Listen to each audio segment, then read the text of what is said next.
Iyon nga at sumarap na. For today's video, aring ating lulutuin. Patatim alapaw. Pwedeng pwede aring ihanda sa Paskaw. Bago ang lahat, aring ating kakailanganin, isang malaking pata. Kung sa English, ang tawag ay pork hock. Bago natin yan lutuin, atin muna yung huhugasan. Dinala ko lang din sa lababaw at hinugasan ko sa malabig na tubig. At hinayaan ko muna diyan para makatulo. Dinin naman tayo sa aking sangkalan. Gagayat lang tayo ng ating mga panggisa. Inuna ko na rin isang malaking sibuyas na pula. Pagayan lang ang padalikaw. Pag may sibuyas ay siyempre may bawang.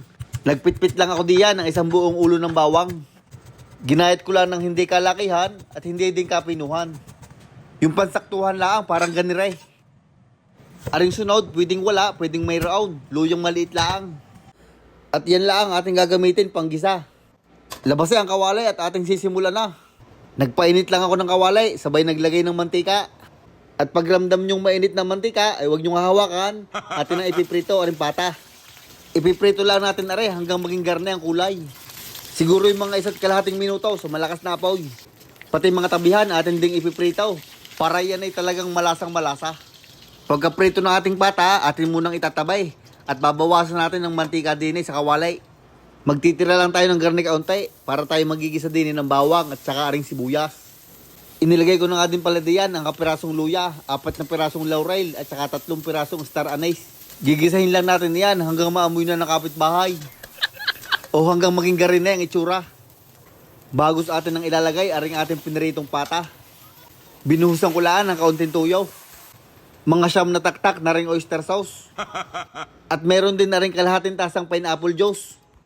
Ang tubig naman ay medyo madami-damay at matagal-tagal natin na rin pakukuluan. Ay bago makalimutan, ako pala naglagay diyan ng 4,532 na asukal na puti. At saka 293 na paminta, hindi ko lang nabidyohan. Hinalo ko lang ng saglit, sabay akin ng tinakpan. Palalambutin natin na rin ng mga 4 na oras o hanggang lumambot. Inyo lang ang laging hahaluin at saka babaliktarin para hindi masunog. Dini nga sa unang baliktad ko, ilalagyan ko na ng banana ketchup, gayaan lang karamay. At maglalagay din ako na ring 7-Up. Humigit kumulang 1 tasa laang. At ang tiray, alam nyo na. 7-Up o Sprite, maalin sa dalawa, pwede. Hinalo ko nga lang ulit, sabay tinakpan. Siguro yung mga kada 10 hanggang 15 minutos ay binabaliktad ko para pantay ang luto. At paliliguan na rin para kumapit ang kulay at saka ang lasa. At pag sa tingin ninyo ay malapit nang lumambot ang karne, ay ating gagayatin na aring mga gulay. Maglalagay nga ako din ng mushroom o aring kabute. Crumini mushroom nga ang gamit kong aray. Ginayat ko lang ng medyo maninipis, parang garnay. Ang sunod naman ay aring kale. Ang gayak ay bok choy ang aking lalagay, ay wala akong makita, kaya aring kale na laang. Tinanggal ko lang yung mga tangkay, hindi ko na ginayat-giyat, isang buo na. At yan, ready ng ating mga gulay. At pagkalipas nga ng 3.5 oras, aray ating i-check kung malambot na. Bay sa tingin ko'y kaiginaray. Kaya ilalagay ko na aring mga kabute.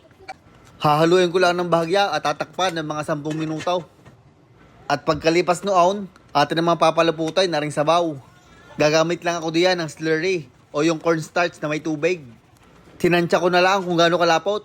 At nung naging garne ng itsura, ay pwede na aray.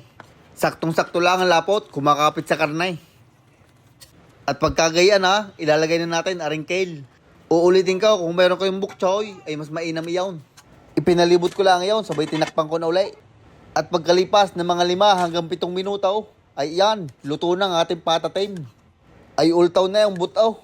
Sa tagal baga naman pinakuluan, ay pagka hindi umultaw iyan, isinaling ko lang aray din sa lalagyan para maganda-gandang tingnan.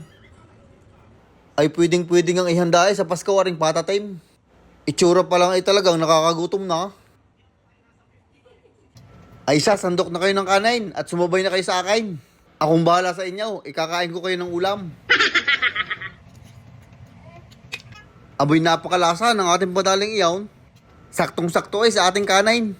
Ay kung hindi magsayang ulit, baka kulangain.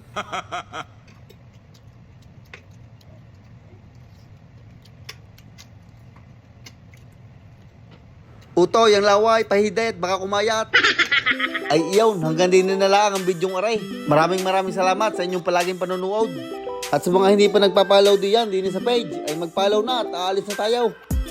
Shoutout nga pala kay Cory Fortunatan ng Laguna, kay Yam Morales Daba, Kay John Albert Odonio ng Alitagtag, Batangas. Kay Randy Bustillo Reforca ng Bicol. At kay Marco Martinez ng Rizal. Maraming salamat mga idol.